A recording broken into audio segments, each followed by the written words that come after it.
Good afternoon, everybody. I work for the Technology Strategy Board. For those of you who don't know us, we're a public funder of innovation in UK businesses, and I lead on their energy agenda. What I want to do today is take a slightly different view of cost reduction in the wave and tidal industry, have a quick look at what success might look like over the coming decades, have a look at maybe where we think we are today, and also what help's available to help us to get there. So, cost reduction.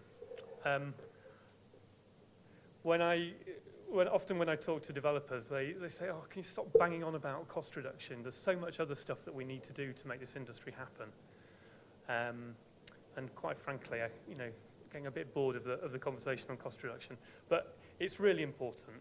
At the end of the day, cost of energy is going to be the long-term metric by which the industry will be judged, and by which the success and the size of the industry will be measured. So what I wanted to do is just take a 360-degree view of cost reduction, if you like, of all of the sort of comments that I hear when I talk about it with people on the streets, the public sector, and with the industry themselves. So firstly, public opinion. At the moment, the public are hugely in favour of wave and tidal. It's just kind of a thing that people seem to get. They understand the power of the sea. They think it's a fantastic way of us generating electricity. They understand that the UK is in a fantastic place from a resource point of view. We really need to make the most of that engagement with the public, I think. But equally, from a cost point of view, the public don't understand the kind of the cost of individual technologies very well, and certainly not in wave and tidal. They're not aware of the kind of the costs of wave and tidal technologies at the moment. And at the moment is not really on the radar of energy bills. A huge issue, very high in the media's attention at the moment. But because it's so small scale at the moment, it's not attracting media attention, the costs of wave and tidal. But as the industry develops, to be sure, it will do, in the same way that wind power does today. And so we need to be able to tell a cost reduction story to be able to maintain that public relations and keep the bill payer on our side as we develop the industry. So from a public perception point of view, cost reduction is going to continue to be really important. But there's a great green economy story to tell. As this industry grows, it's going to create thousands and thousands of jobs across the country and across Europe. But cost of energy is going to be the determinant of how big that green economy is from wave and tidal, I believe. Without achieving a good cost reduction story, we're going to limit the size of the industry and therefore the size of the benefit to the economy. It'll become a self-limiting thing. We have to have a true path to competitiveness for our technology. And from a kind of public sector point of view, from the government's point of view, wave and tidal has a great potential to play a part in the energy trilemma of providing a low-cost and secure and low-carbon form of energy. But revenue support's not going to go on forever. In the longer term, wave and tidal has to compete with other low-carbon technologies. And in the 2020s, I think that's going to be expected that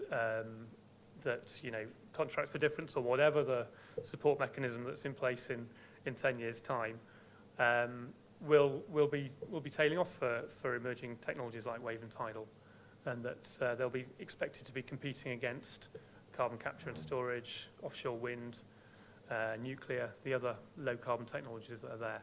So we have to understand how we're going to get there. And while we're not directly kind of racing against those other technologies, at the end of the day, we are going to fit into an energy system where the technologies that are cheapest yet meet that trilemma are going to take priority in terms of the build-out. So we have to be aware of our place in that mix.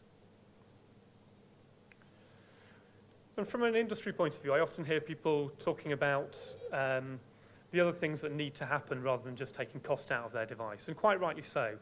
Reliability is going to be an absolutely key factor in the success of the industry.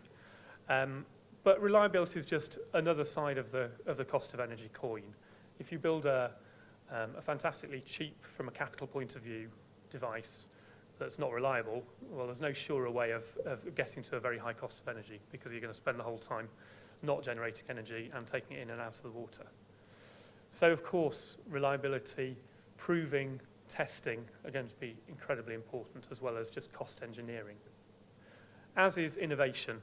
So how are we going to generate the next round of devices that can provide more radical solutions, the next generation of power takeoffs, the next generation of subcomponents that are going to help to reduce the cost of energy? What R&D is going to be needed to create that pathway to low-cost devices? And scale up, of course. We're talking about creating an industry from scratch. We're going to need to industrialize these things. We're going to need to get the economies of scale that will help to bring costs down. So, all of these are just different sides of the same coin of reducing cost of energy. And finally, investment. All of this is absolutely critical to getting the investment into the industry that's going to be needed to grow it to a suitable scale. We're going to have to show the investment community how we're going to reduce costs over the next 10 years and make these technologies truly competitive in the energy mix. Okay, so there's a kind of 360 view of cost reduction.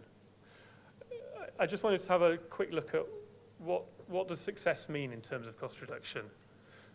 So I just did a very quick trawl of some data that's out there on how costs might be expected to reduce over the coming decades. These points on here are a roadmap that the ETI and UKIRK put together in 2010. And these aren't really targets. These are a map of what the industry might need to do to deploy at certain rates. So it comes from an energy systems model of how wave and tidal might compete in an energy system and therefore deploy at certain rates. So we're talking about something around the range of 15 pence per kilowatt hour by 2020, but with significant error ranges on those figures, of course, especially in the next 10, 15 years. But what that roadmap also has on it is a deployment rate. And we can argue about whether timescales are really relevant in this discussion and whether perhaps deployment rates are a more relevant x-axis metric on this chart. So what this says is that if we were at around 15p a kilowatt hour in 2020, we might expect 1 to 2 gigawatts of deployment within an energy system model. And likewise, if you're down at around 10p a kilowatt hour by 2030, then you might expect 6 to 12 gigawatts to be deployed. So, interesting how we deal with timing versus deployment rates. And clearly, we're not expecting 1 to 2 gigawatts in 2020 at the way things stand at the moment. Some other data that is out there is the Technology and Innovation Needs Assessment that was done by a cross-governmental group very recently, which actually line up very well with the ETI's figures. And those are based on timing primarily. So, there's fairly good agreement in what we might need to try and achieve in terms of cost reduction over the coming years. But, we could draw a single line through that curve, which might be a nice theoretical curve that we could look at, but it's not really reality, is it? One interesting way of looking at this is to look at previous industries that have been through this kind of thing. RISO, the Danish Technology Institute, published some cost curves of early wind technologies, which I must credit Richard Yem for putting me in sight of. So the way these things worked in that industry was that you had a first generation technology which kind of went through a cost curve of its own, and then there are jumps as the next generations of technologies come in, or scale up happens, individual devices go to the next scale of operation. So the reality is it's not one curve, it's a series of curves with non-continuities, and we should expect that same sort of thing to happen in wave and tidal. You're not going to go from the cost of energy where you're at in 2013 down a single curve with that same device all the way to 2050. It's going to be a series of different developments and long continuities on that way. But we as an industry need to understand our pathways, and individual developers need to understand their own pathways to getting to a cost competitive position in the coming years. Where are we today? Well, who knows? and is it relevant, to tell the truth? I mean, we're talking about costs of first-of-a-kind prototypes, first-of-a-kind arrays. Thanks. So is the position where we're at today even applicable to put on this chart? There's a good question. So what help is there for innovation and for helping this cost reduction curve? If we look from a concept level technology at one end to things being commercial, there's a whole variety of funding out there. So we have research programs with Supergen. We fund Smart Awards for SMEs at very early stages of technology development. DEC have their Energy Entrepreneurs Fund, which is also a continually open fund for developing new technologies. People like Scottish Enterprise run R&D schemes in Scotland. We joined up with Scottish Enterprise last year to run marine energy supporting array technologies, to try and develop some of the underpinning technology needs of the sector. The ETI doing some fantastic work in later stage and demonstration. There's capital support via DEC. There's the Advanced Manufacturing Supply Chain Initiative, which we're administering to encourage development of manufacturing capability at the very commercial end. And there's also things like RGF and Scottish Government, Welsh and Northern Irish funds for similar activities. The Catapult's a really exciting new initiative that's going to bring some critical mass of activity to the sector. And we want to see more knowledge transfer and knowledge transfer partnerships to encourage collaboration across the piece. So, in summary, is success in sight? Well, success is a long way off, I think, and in reality, the journey is going to be a continuous road. There is no ending of this. You know, it's going to be a continuous journey of cost reduction. But I think the journey should be getting clearer for people. It's going to be a journey that incorporates, you know, innovation, R&D, testing, proving, scale-up, industrialization. All of those things are going to be really, really important.